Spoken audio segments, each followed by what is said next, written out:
Hello. Oh, what was that? Wildlife. One thing I wanted to talk about was community within the beard community, especially the Braw beard community, right? Can I walk down here? It's a common theme in these videos, eh? Can I go here? Can I go there? Fuck it, let's try. Let's try. So the worst that's going to happen. Guess we'll find out. Right, yes, recording this on Tuesday, and we have the Tuesday night check-in tonight, alright? So, I thought I might do a wee video talking about community within the beard, community within the beard world, especially the Braw beard world. We've got the Brotherhood, that's our customer community, started in 2013. So the Braw beard started in 2012. And then in 2013, I started getting photos through from customers with their product. Just standing there with their beard, the product. And folks started sending me this. And this was like before, social media wasn't massive back in 2012. So people would email them in. And then eventually when I got 2 or 3 or 4, I started making a wee gallery on the website, the old website. I had a gallery called the Brotherhood. And then that just grew over time. And it eventually became a Facebook group, which is still growing. We don't actively push it because we don't just let anybody in the group. Like I said, it's a customer community, so when you buy an order, you get there's instructions there how to get into the group, right? So it's all Braw beard related. I've had stick in the past saying, "Oh, you guys talk about Braw beards in here." I said, yes, because it's a Braw beard community. It's a kind of place where we've all got something in common. But as you go in other beard communities, I'm not slagging them, but there's other beard communities out there, and all it is fucking ambassadors promoting their brands and get 10% off order, get order. This, fuck off, man. Just like it's cool, right? You're an ambassador for a brand, that's cool. Right? You align with a brand and you're proud to represent them and stuff, which is really cool. I've got ambassadors. It's it's part of the thing, but don't spam people with your shit, man. It's just, you know what I mean? Like, don't spam groups. If people want a discount code, they'll come asking for it. Don't spam it. Anyway, what I'm getting around to saying is the community is special. Now, there's a lot of people out there who are lonely. They're not in a very good place mentally. So these communities are safe spaces for a lot of people. And that's the way it should be, man. It's like, it should be a place that people can go online, have their friends. Man, I've got this wee spider walking about my lens here. I was on a roll there, Mr. Spider, and hang on, I'm just going to have to get rid of you, Chief. Where is he? Look, can you see him? You see what we did? I don't know what to do with him now. Oh, I think he's coming, he's going off. Right, let's put him down here. He might get run over by a tractor later, but that's not my job. Anyway, right, so, where was I? Oh yeah, communities and safe spaces, right? So, these Facebook groups should be a place that people can go and chat, ask questions, get advice, conversate with people without being pressured. Now, if you're in the Brotherhood group, you'll know I drop in some discounts and stuff there, but that is customer loyalty discounts that no one else gets. It's just early access. That's part of the Brotherhood, that's part of the sign up. When you get the instructions to sign up, I'm going to say, look, I'm going to give you guys discounts or early access to things that other people do not get. That's that, right? It's not spamming. There's not people in there spamming, use my discount code, use this, use that. But one of the main things we have is called the Tuesday night check-in, right? And I started this back in April 2020 when coronavirus was a thing. Remember that? COVID-19? The world shut down overnight. Mental when you think about it, eh? Like, when have you seen the place come to a standstill? I remember driving to the lab, like it was, I think it was our first son was born in April 2020, right? So just as it happened. But I remember there was a government announcement that e-commerce businesses could go back to work as long as there was 2 meter distance between staff, right? I never had any staff, I still don't. So I went straight back to work. obviously a couple of weeks after Danny was born, that kind of thing. Went back to work. I remember driving to the office and the place was dead. There was no cars, there was no people on the streets. It was like a zombie apocalypse, man. It was mental. And I don't think that'll ever happen again. It was just weird. Anyway, so that's kind of painting the picture. People were stuck indoors, right? And there was a lot of guys in our community who are married, they've got partners, but there's also a lot of guys who are single and lonely. And they say that they're lonely. And their escape is going to the pub, meeting with friends, going fucking, I don't know, go and play Warhammer, that kind of stuff, man. Just something that's interactive, right? Somewhere where they can go and enjoy other people's company. Now that couldn't happen in April 2020. So people were stuck indoors, stuck within the same four walls. And for a lot of people, that's a small room, the price of things these days. So people were stuck in a small house, a small room, 1-bedroom apartment, whatever, right? People were lonely. So we started this thing called the Tuesday, it became I forget what it was, the Brotherhood Check-in, I think it was called. I've done it every Tuesday, Friday and Sunday, right? We've done that for a while. And then a lot of people turned up, we got some conversation going, got some chat going, and then it was just a way that people could communicate with each other and, feel included in something. Fuck, I've came a long way, man, look at that, I think you walk back up this hill. Anyway, so we ran it 3 times a week, and then things started to open up a wee bit over time, and then we went to 2 days a week. I think it was, I don't know, Tuesday and a Friday maybe, I can't remember. Tuesday was in there anyway. And then as the world opened up fully again and got back to kind of normal, we went to 1 day a week because people enjoyed it, people look forward to it. Now this is all part of building the community, right? There's a lot of brands out there that are just jumping in, just trying to hemorrhage money out of people, spamming people, like use this discount code, use this discount code, buy this. Fucking hell, man. I'm trying to build a community here, like people looking out for each other, people are looking after each other, feeling included.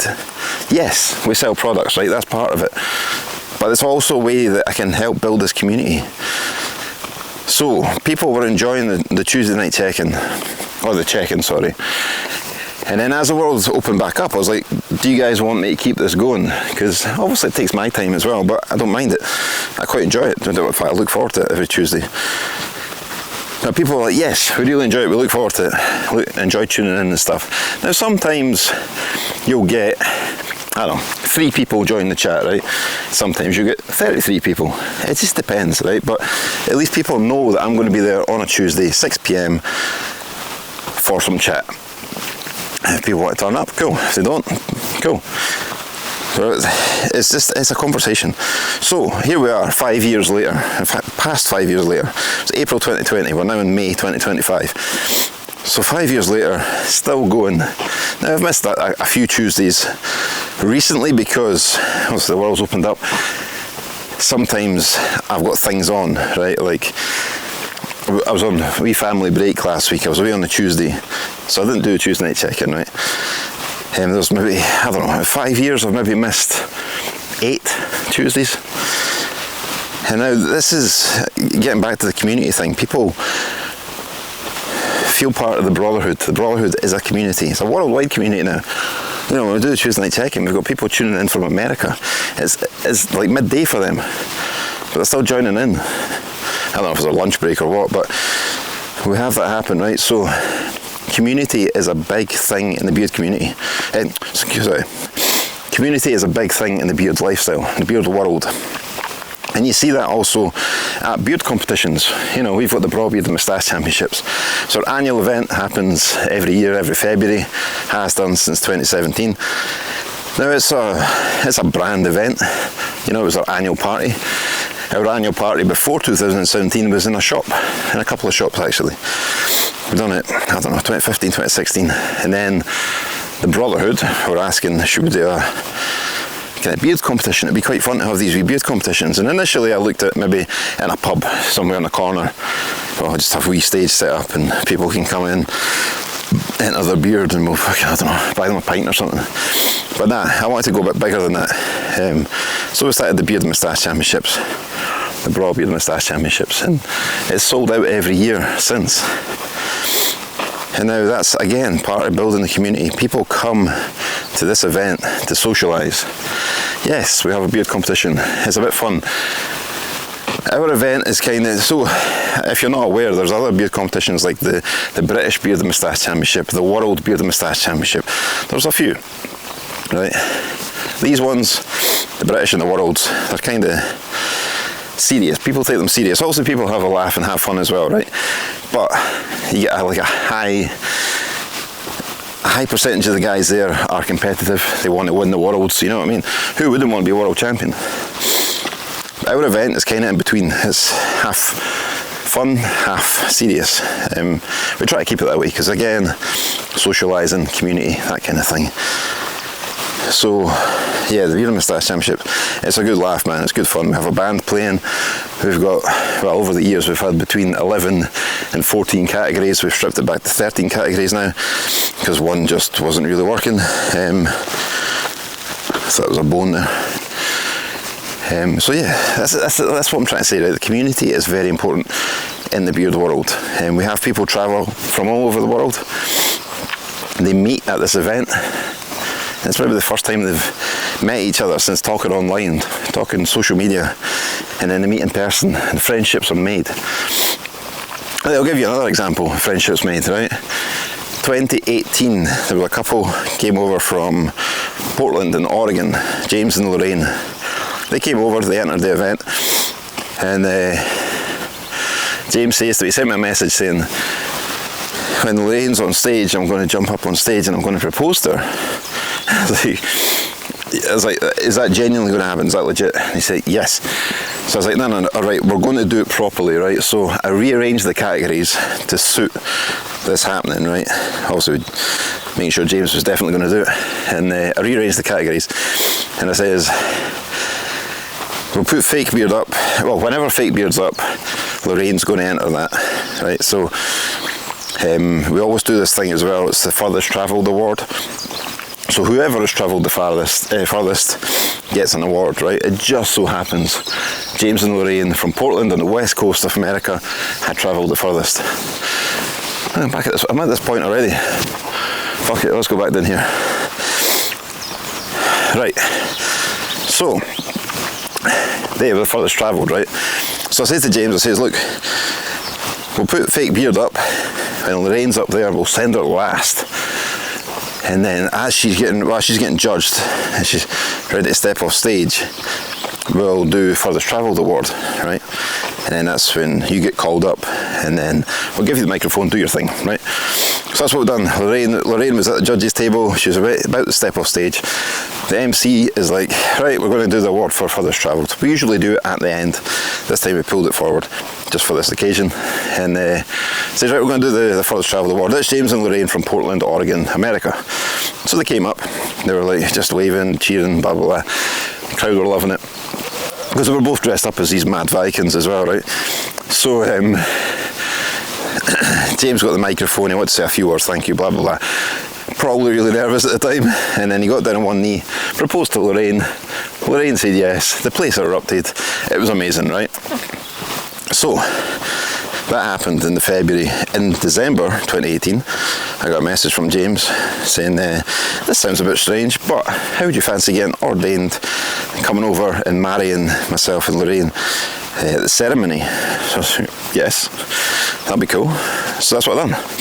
So I went over, performed the ceremony for them, and then, yeah, made a friendship for life.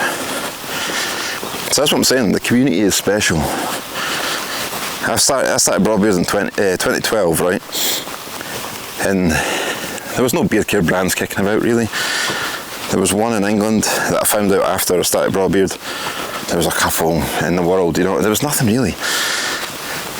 I started Braw Beard, and then the beard industry kind of started to take off in 2014.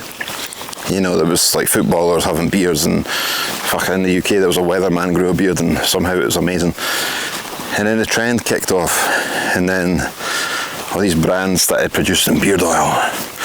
Yeah, all these big brands, or the well-known brands, the stuff you see on shelves in supermarkets making beard oil, and it's terrible. It's absolutely terrible. These guys are cashing in. They're cashing in. They're selling the products just to make a profit. They're selling them cheap as well, cheap and nasty. But they're on supermarket shelves, so lots of people are going to see them. Whereas Braw Beard and some other like small batch beard care brands are building communities. They're caring about the people, caring about the customers. Yes, we need to charge money. Fuck man, the amount of people not involved in the community, not involved in brotherhood, but other outside people are like, those prices are too expensive. Right, here's the thing, right? I make it all myself. I got to get the ingredients. I get high quality ingredients. I don't get them at a big discount because I'm not buying in massive bulk. But I am VAT registered, right? I've got no choice but to be VAT registered. So 20% of that price goes to the government. Right? So you're taking 20% off. There's a lot of 10% discount codes out there for Braw Beard. It's not 10%, right? It's 30% off my price already. Is it expensive now? No, it's not. So there's a lot of things that come into it, man. Yeah, there's a lot to it. There's a lot to running a wee brand, man. That's why I like these walks in the morning, especially when the weather's like this. Just get out, clear the head.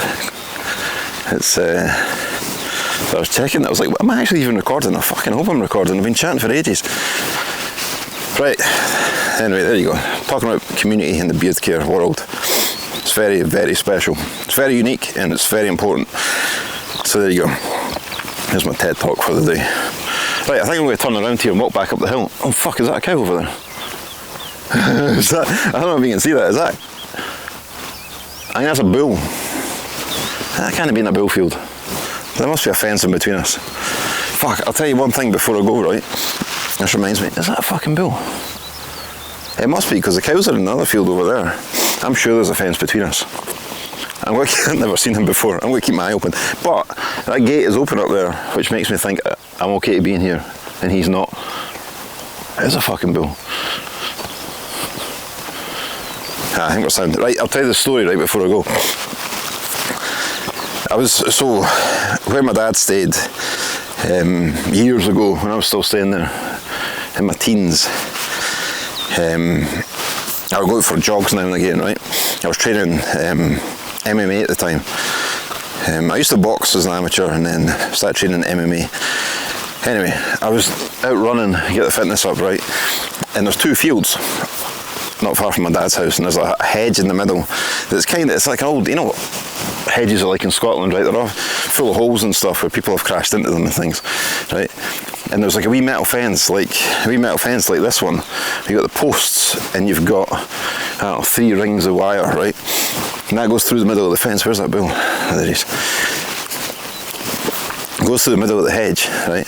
So anyway, I'm running along one field and I know for a fact there's two bulls in a field in one of these fields, because I've seen them, right? Seen them for the house. I couldn't remember which field they were in, right? Because the field was on a slope and it kind of dipped away the other side. So I couldn't see that far corner and I couldn't see this whole field because it was up over the hill. So when I looked at it, there was no fucking bulls, right? Anyway, I got my headphones in, listening to music, running along the side of the hedge in one of the fields. And there's the woods at the other end, and in these woods I had a loop that would be a mile long, so I would just go and run this, like trail running up through the woods in the mud and stuff, and it was like a mile loop. So I'd go and do that, right? So to get there I had to run along these fields. Anyway, I'm running along, I started running, just jogging along in the field, got my headphones on, music's quite loud, and I'm looking about for the bull, kind of like I am now. Don't fancy being chased by a fucking bull. Anyway, I was running along, right, and looking about, couldn't see anything. Running along even further. This stretch is maybe like just under a mile long, 3/4 of a mile, something like that. I'm running along, no sign of the bull. I'm thinking maybe they've been taken out, maybe they're not in the field. So anyway, I'm focused on running, and fuck man, I feel like this kind of thunder, and it was like, I don't know, it was a weird sensation. I could feel like this kind of like banging, like thumping. I was like, what the fuck is that? Like, look at it, it's not thunder, you know, it's not thunder. look up and this bull was fucking charging towards me, right? It was quite a distance away, but it was coming for me. I was its target. So I'm fucking running along looking at this hedge, and I'm looking for gaps in the hedge to get through, right? But I know there's a fence in there. So I'm like, fucking, this run turns into a sprint. Sprinting along, and the bull's getting closer and closer, and I managed to find a gap in the hedge, and I put my hand on the fence. Also, it swings about because the fucking wire's loose. Put my hand on the fence, jumped over this fence, through the gap in the hedge, landed on my back in the other field. And man, this bull hits the brakes and stops. I was like, holy shit! I was almost taken out of the game by a bull. It was almost like one of those rodeo clowns getting tossed in the air by a bull. So yeah, I learned for that lesson. Just run without headphones until you get to the woods. But it was the only time I really seen the bulls in that field. But yeah, lesson learned that day. Don't underestimate the speed of a bull.